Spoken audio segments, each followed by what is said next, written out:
The words landed quietly, but they cut clean through the table. "Mom, please stop. You're embarrassing us." Not shouted. Not whispered. Said the way people say something when they believe they're entitled to it. The restaurant didn't go silent all at once. It happened in pieces. A fork froze midair. Someone coughed and didn't finish it. A laugh from the far end of the table died halfway through. I was still sitting straight, napkin folded across my knees the way I'd been taught, hands resting calmly in my lap. I didn't look at my daughter right away. I didn't need to. I already knew her expression, tight smile, eyes flicking sideways to see who noticed.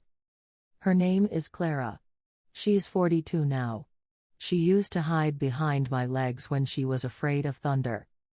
I didn't raise my voice. I didn't apologize. Instead, I reached into my purse. Slowly, deliberately, I pulled out a folded sheet of paper. That was when her husband, Evan, went pale. Not confused. Not surprised. Pale in the way people do when they recognize something they hoped would stay buried. "I wasn't planning to speak tonight," I said evenly. "But since I've been invited to stop existing quietly, I think it's fair I finish one thing." The letter shook just slightly in my hands, not from fear, but from age. I'm 79. My hands have earned that tremble. "I know this may feel inappropriate," I began reading, my voice steady, but I couldn't continue pretending nothing was wrong.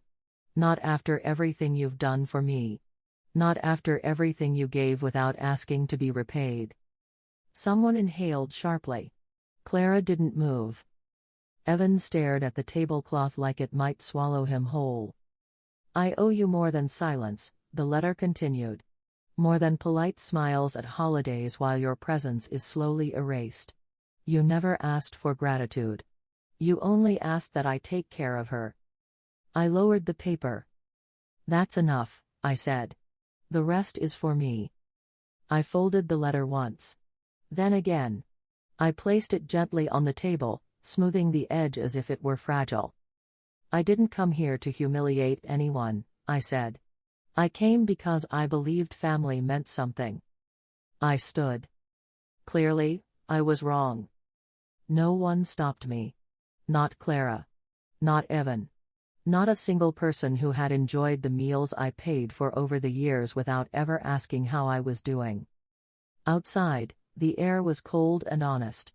I walked 3 blocks before my hands began to shake, not from shame, but from release.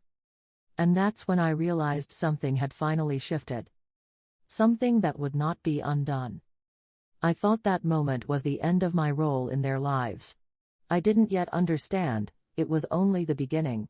I didn't go straight home. The driver asked for an address, and I gave him one I hadn't said out loud in years, the bridge over the river on Maple Street. I wanted to see the water moving. Still things lie. Moving things tell the truth. The car smelled faintly of coffee and old upholstery. The city lights slid past the window like they didn't care what had just happened to me. I admired that about them. At the bridge, I asked him to slow down. The river below was dark, streaked with silver where the street lamps hit it. Calm on the surface. Strong underneath. I recognized that feeling. That letter had arrived 3 days earlier. No return address. Just my name written carefully on the envelope, as if whoever sent it didn't want to rush the truth. I'd read it once standing at the counter. Again sitting on the edge of the bed. A third time in the quiet of the morning, when lies have trouble surviving. I hadn't planned to bring it to dinner. Or maybe I had. Sometimes the body knows before the mind catches up. When I finally reached home, I didn't turn on the lights. I set my purse down, poured myself a glass of water, and sat at the kitchen table in the dark. The old wall clock ticked steadily. Same clock my late husband used to set 5 minutes fast because he hated being late. I hadn't thought about him much lately. That surprised me. He would have hated that dinner. Not the restaurant, the disrespect. The phone rang just after midnight. I let it ring. Then again. The third time, I glanced at the screen. Evan. I didn't answer. Instead, I opened the small notebook I keep in the drawer by the phone. Not a planner. Not a diary. The one I only use when something irreversible has happened. I wrote without stopping. Not about the dinner. About Clara as a child, how she used to fall asleep with her shoes still on. About the teenager who stopped holding my hand in public. About the woman who now flinched when I spoke too freely around people she wanted to impress. I wrote one sentence larger than the rest, pressing hard enough that the pen nearly tore the page. This is where I stop apologizing for taking up space. I didn't sleep much that night. But I wasn't tired. Morning came quietly. Pale light through the kitchen window. My phone lay face down on the hallway floor. 3 missed calls from Evan. 1 from Clara. No messages. Of course not. I made tea out of habit, not need. Watched the steam rise. A squirrel ran along the fence outside like it had somewhere important to be. Everything felt strangely calm. By the time the phone rang again mid-morning, I was ready. "Mom," Clara said. No greeting. "What you did last night was completely out of line." I stayed silent. "That letter," she continued. "That was private. It was addressed to me," I said finally. Her voice cooled instantly. "You've always loved drama." "No," I replied. "You just don't like it when I speak." The line went dead. I set the phone down gently and realized something important. For the first time in years, the silence didn't feel like punishment. It felt like clarity. I thought the phone would ring again. I didn't yet know the next call would change what I was willing to give, and what I would never give again. An hour passed. Then another. I moved through the house slowly, not because I was tired, but because I wanted to notice things. The faint crack in the hallway wall that had been there since the winter of '98. The chair leg that still wobbled no matter how many times I fixed it. The house felt like it was waiting for me to decide something. The phone rang just after noon. This time, I answered. "Mrs. Hale," Evan said carefully, like he was stepping onto ice he wasn't sure would hold. "Call me Marian," I replied. A pause. "Marian," he repeated. "I'm sorry. About everything." I didn't rush to fill the silence. People reveal more when you let them. "I never meant for it to come out like that," he continued. "The letter was. It was for you. Not for an audience." "It was honest," I said. "You don't need to apologize for honesty." "I do," he sighed. "Because I didn't stop her. I didn't protect you." That word, protect, settled strangely in my chest. "I don't need protection," I said. "I needed to be treated like a person." He was quiet for a long time. I could hear his breathing on the other end, slow, deliberate. "I meant every word I wrote," he finally said. "About what you did for me. About how you helped when I couldn't tell anyone else." "I know," I replied.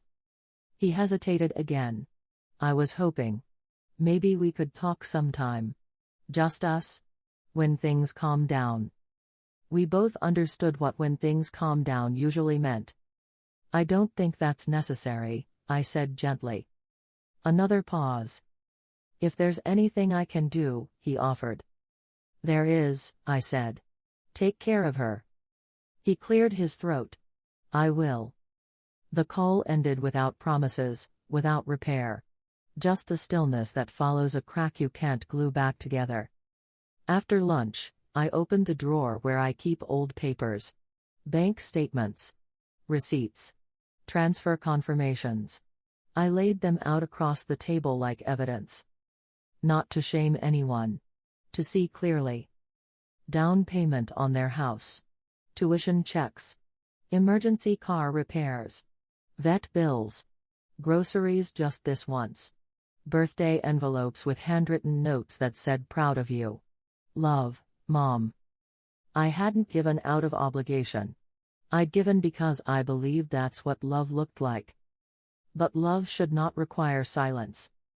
I took a legal pad and made 2 lists. The first was titled Things I Will No Longer Do. I will no longer wait by the phone. I will no longer excuse disrespect. I will no longer pay to be tolerated. The second list was shorter. I will open the curtains every morning. I will drink my tea slowly. I will walk to the bakery on Fridays. I will take up space. I set the pen down and sat back. This wasn't revenge. It was inventory. And I had finally counted myself in. I thought drawing that line would bring relief. I didn't yet realize someone else had been watching, and would soon step across it. Late that afternoon, my phone buzzed, not a call, a message. Lena, Grandma, what happened last night? Mom won't talk about it. Are you okay? I stared at the screen longer than necessary. Lena is my granddaughter. 23. Sharp mind, soft heart, always noticing who goes quiet in a room. She got that from my husband, not from her mother. I typed back slowly. I'm okay, sweetheart. Truly. Just starting something new. We'll talk soon. I meant it. That evening, I pulled out a box from the hall closet, the one with old photographs I'd been pretending not to see. I didn't cry as I sorted through them. I just held each image longer than usual. There I was at 30, hair pulled back, holding Clara on my hip like she belonged there. My husband behind us, crooked smile, one arm wrapped around both of us like we might float away if he let go. I didn't feel sad. I felt accurate. At 5 o'clock, the phone buzzed again. Lena, I'm coming by tomorrow. I don't care what anyone says. For the first time all day, my throat tightened. I'll have tea ready, I wrote. The next morning, she arrived with a paper bag from the bakery and the nervous energy of someone crossing an invisible line. She hugged me carefully, like I might break. I brought scones, she said. The flaky kind. We sat at the kitchen table the way we always had, sunlight slanting across the surface, crumbs gathering between us. For a while, we talked about ordinary things, her work, her roommate, a class she loved. Then she set her cup down. I'm sorry, she said softly. For not saying something sooner. You didn't do anything wrong, I replied. And neither did I. Her eyes glistened. They were fighting after the dinner. Mom was furious. Dad tried to calm her down. I know, I said. She told me not to come, Lena admitted. Said you were being dramatic. Said you were trying to divide the family.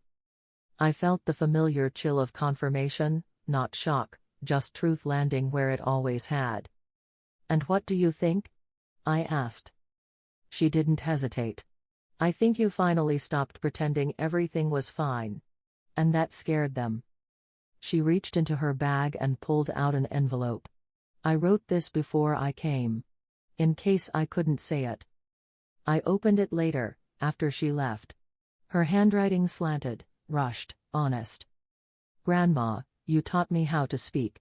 How to tell the truth even when my voice shakes. You weren't embarrassing. You were brave. I pressed the letter to my chest and let myself sit with it. That night, I pulled my old suitcase from under the bed, not to pack, just to remind myself I could. I stood in front of the mirror and said quietly, "You're still allowed." And for the first time, I believed it. I thought Lena's visit was the comfort I needed. I didn't yet know the next decision would change everything I thought I was leaving behind. The morning after Lena left, I opened every window in the house. Cold air rushed in, sharp and clean, the kind my mother used to swear could wake the corners of a room. It stung my hands, but I welcomed it. Pain that reminds you you're alive is different from pain that slowly erases you. I stood in the living room, the room where Clara took her first steps, where her father once pulled me into an awkward slow dance while a scratched record played too loud, and I said out loud, just to hear it, "You're not invisible." The sound of my own voice settled into the walls. I hadn't spoken to anyone since Lena left. No calls. No messages. The quiet felt intentional now, not imposed. By mid-morning, I found myself at the kitchen table with a different notebook, the one I rarely opened because it required honesty. I began listing everything I had paid for over the last 20 years. Not roughly. Precisely. Graduate school tuition. Down payment assistance. Legal fees during a temporary issue. Car repairs. Monthly transfers labeled just to help this month. Private lessons for Lena. Plane tickets. Emergency vet bills. I wrote without emotion, just accuracy. At the bottom of the page, I drew a line and wrote 2 words. Respect not included. I stared at it until the words stopped feeling sharp and started feeling true. Around noon, I walked to the post office. The young man at the counter smiled, surprised to see me on a weekday. Stamps and envelopes, I said. I had letters to write. One to my attorney, about boundaries, not punishment. One to my financial advisor. And one to Lena. That one took the longest. Sweetheart, I wrote, what happened wasn't sudden. It was just the first time I didn't shrink. You don't need to choose sides. Just know I love you, and I always will. Let's get lunch soon. Just us? On the way home, I stopped to smell the neighbors' roses, deep red, stubborn, blooming long after their season. I admired that about them. When I reached my front door, I noticed an envelope on the floor inside the mail slot.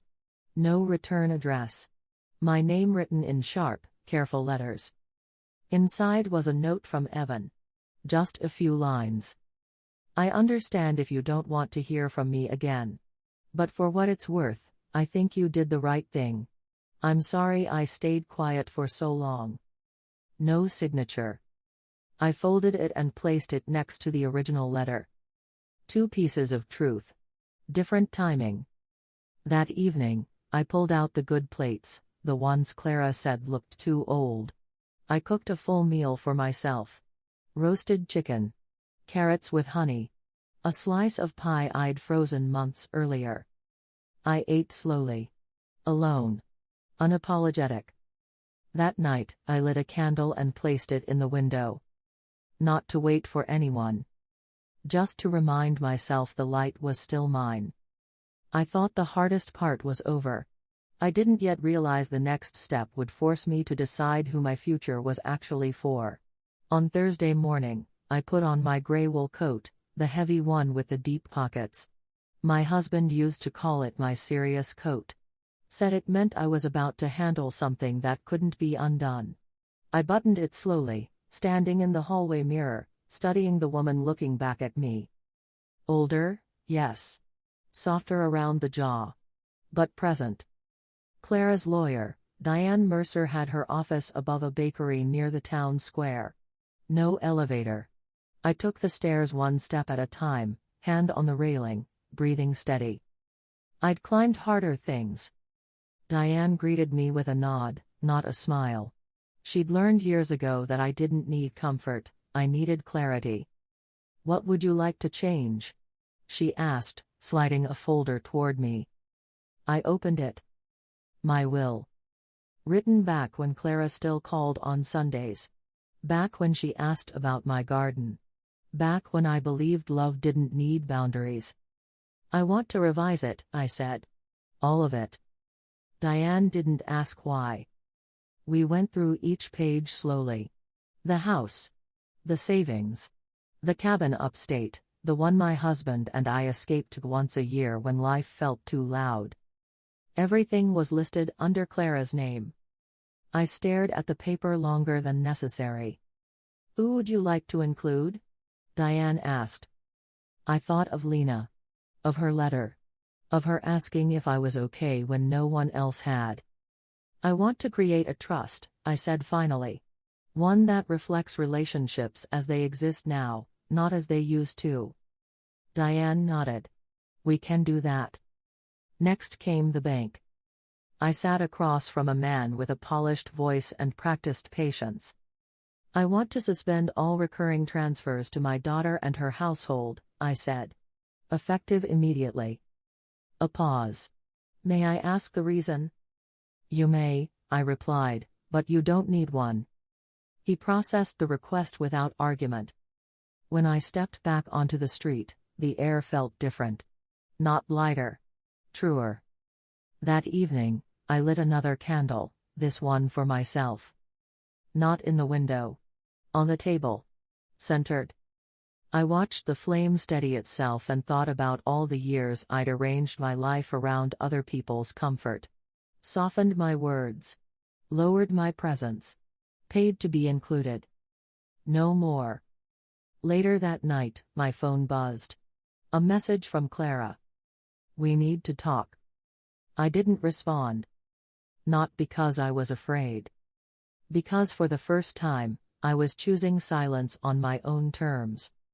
I thought changing the paperwork was the final step. I didn't yet know someone would come to my door, carrying both truth and consequence. The knock came just after noon. Not rushed. Not hesitant. 3 firm taps, measured, deliberate, the way people knock when they've already decided to stay. I didn't look through the peephole. I knew who it was. When I opened the door, Clara stood on the porch, arms crossed, sunglasses pushed into her hair like armor. She looked tired. Not fragile.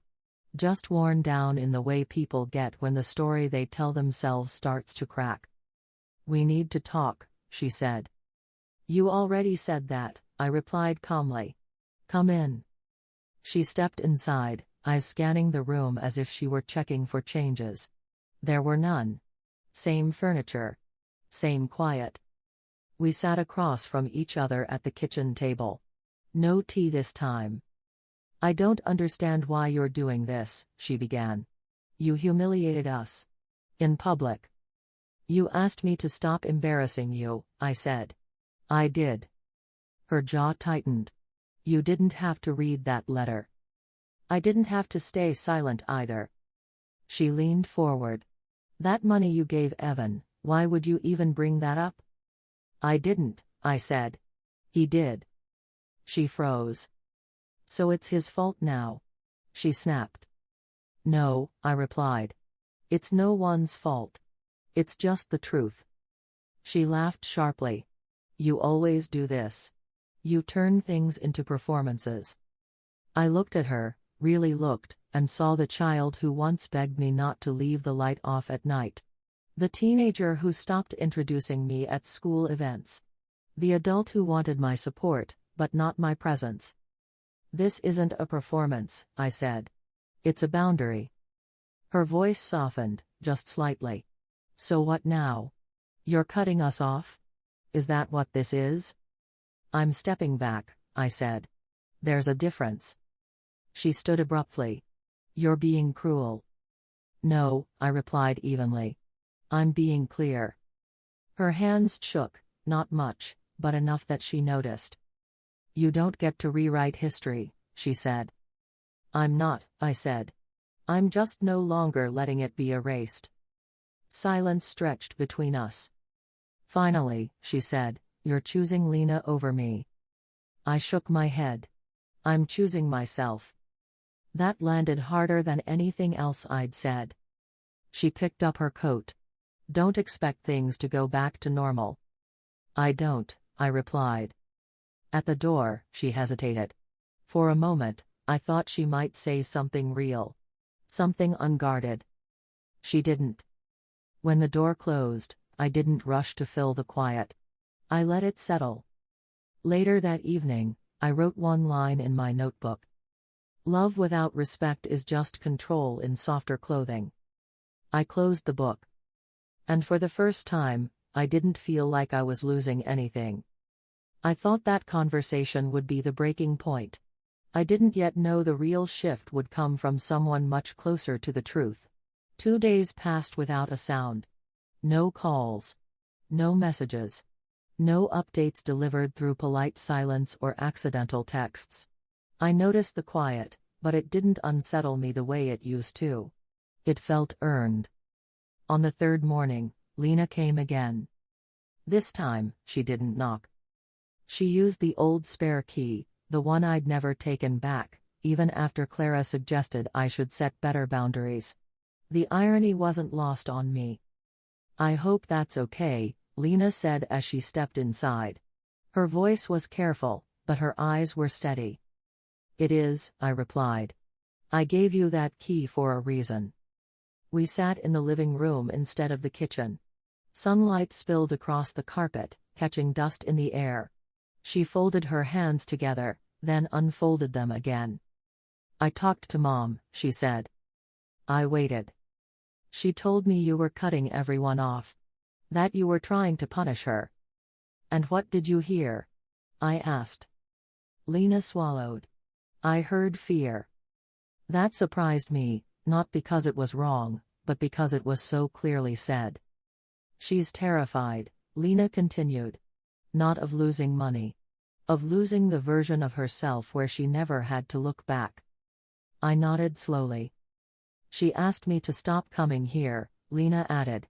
"Said it wasn't healthy." "And what do you think?" I asked. "I think pretending nothing happened is what's unhealthy," she said. "And I think you're the only one telling the truth out loud."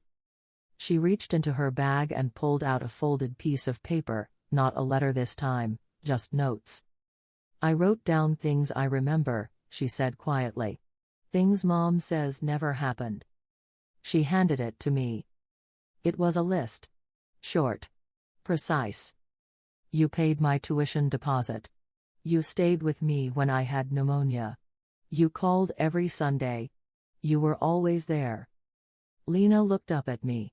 "She told me memory is subjective. But this doesn't feel subjective." I felt something loosen in my chest. "You're not responsible for fixing this," I said gently. "I know," she replied. "But I am responsible for not unseeing it." We sat in silence for a while. "I want you in my life," Lena said finally. "Not as a secret. Not as an obligation. As you." I reached for her hand. "I'm not going anywhere," I said. "I just won't disappear anymore." When she left, the house felt fuller, not louder, just anchored. That night, I opened the old photo albums again, but this time I stopped on the pages where I appeared in the background, half-cropped, out of focus, holding the camera. I took a pen and wrote beneath one picture, "I was here." And I didn't cross it out. I thought naming the truth would be enough. I didn't yet know the next step would require me to decide what forgiveness actually costs. Forgiveness is often mistaken for erasing things. I used to believe that too, that forgiving meant smoothing over, pretending the wound never existed, offering comfort to the person who caused the pain so everyone could feel settled again. That belief had kept me quiet for years. The morning after Lena's visit, I sat at the kitchen table with my hands wrapped around a mug I wasn't drinking from and asked myself a question I had been avoiding. What would forgiveness actually require from me? The answer wasn't kind. Forgiveness would require me to explain myself again. To reassure Clara that she wasn't a bad daughter. To soften what had already been softened too many times. It would require me to shrink. That realization settled heavily, but cleanly. Around noon, my phone buzzed. A message from Clara. "I've been thinking. Maybe we both said things we didn't mean." I read it twice. Then a third time. I didn't reply. Not because I wanted to punish her, but because the message asked for peace without accountability. It offered balance where there had never been equality. Later that day, Evan sent a message. "I don't expect a response. I just want you to know I'm encouraging Clara to talk to you, not to smooth things over, but to listen." I appreciated the distinction. That evening, I walked to the small park 3 blocks from my house. The one with the crooked bench and the old oak tree that never quite lost its leaves. I sat and watched people pass, couples arguing quietly, a woman pushing a stroller while talking on the phone, a man feeding crumbs to pigeons like it was his daily job. No one noticed me. And yet, I felt entirely present. I thought about all the times I'd forgiven without being asked. All the apologies I'd accepted that were never spoken. All the dinners where I pretended not to hear the sighs when I spoke too long. I realized something then. Forgiveness given too early teaches people they don't have to change. When I returned home, I opened my notebook and wrote a new list, not rules, not ultimatums. Conditions. Honesty. Respect. Listening without defense. Anything else would be performance. That night, I slept deeply for the first time since the dinner. No dreams. No rehearsed conversations. Just rest. I thought clarity would bring distance. I didn't yet realize it would also bring an invitation I never expected. The invitation arrived quietly. Not by mail. Not with ceremony.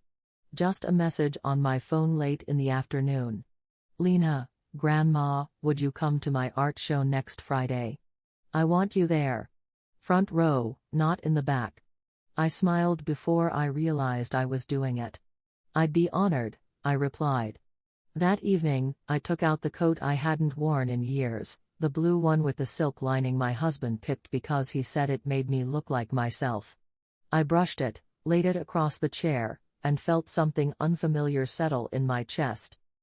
Anticipation. The night before the show, Clara called. I let it ring once.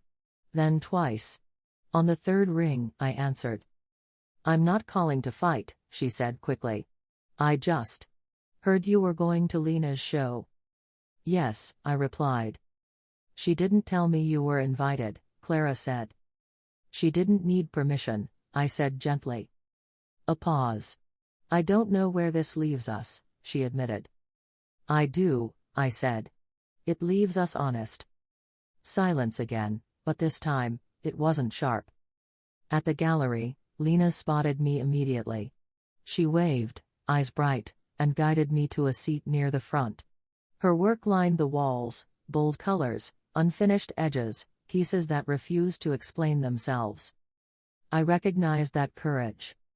When she spoke during the opening, she glanced at me once, not for approval, just acknowledgement. That was enough. Afterward, as people drifted out, Clara approached us. She looked uncertain, hands clasped tightly in front of her. I didn't know you were coming, she said. I was invited, I replied. Lena stood between us, not as a shield, but as a bridge. Clara hesitated. Your work is powerful, she told her daughter. Lena nodded. It is. No smoothing. No softening. We stood there for a moment, 3 generations, none of us performing. Later that night, I returned home and placed the program from the show on my table beside the letters and lists I'd been keeping. Different kind of proof. Not of what I'd endured, but of what I'd chosen. I thought that moment was closure. I didn't yet understand that real endings don't close, they open. People think endings arrive loudly. They imagine slammed doors, final speeches, dramatic goodbyes that make everything clear. But the truth is quieter than that. Endings usually arrive disguised as ordinary mornings.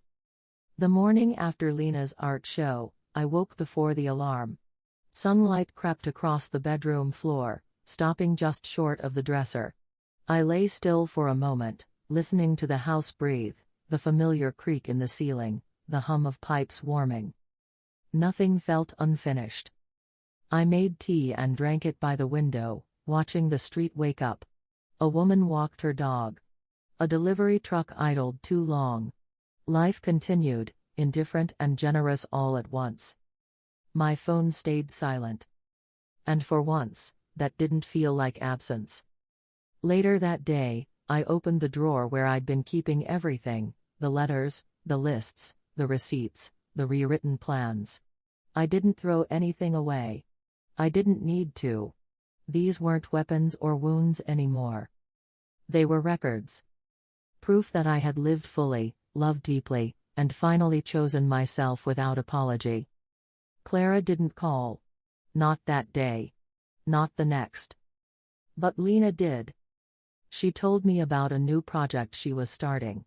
Asked my opinion. Really asked, not out of obligation, but interest. I gave it honestly, without shrinking, without cushioning my words. She thanked me. That mattered more than she knew. That evening, I took the old suitcase out again. This time, I packed it, not much, just enough for a few days. I hadn't decided where I was going yet. The point wasn't the destination. The point was choice. Before bed, I stood once more in front of the mirror. I didn't look for flaws or years lost. I looked for recognition. There I was. Still here. Still allowed. I turned off the light and slept easily. In the weeks that followed, nothing miraculous happened. No grand reconciliation. No dramatic apology. No sudden transformation. And that was fine. Because something far more important had changed. I stopped waiting. I stopped arranging my life around silence. I stopped mistaking endurance for love. I stopped apologizing for the space I occupy. I kept my dignity. I kept my voice. I kept the relationships that met me honestly. And everything else, I let go. Not with bitterness. With peace. Some people lose family by speaking up. Others finally find themselves. This was my story.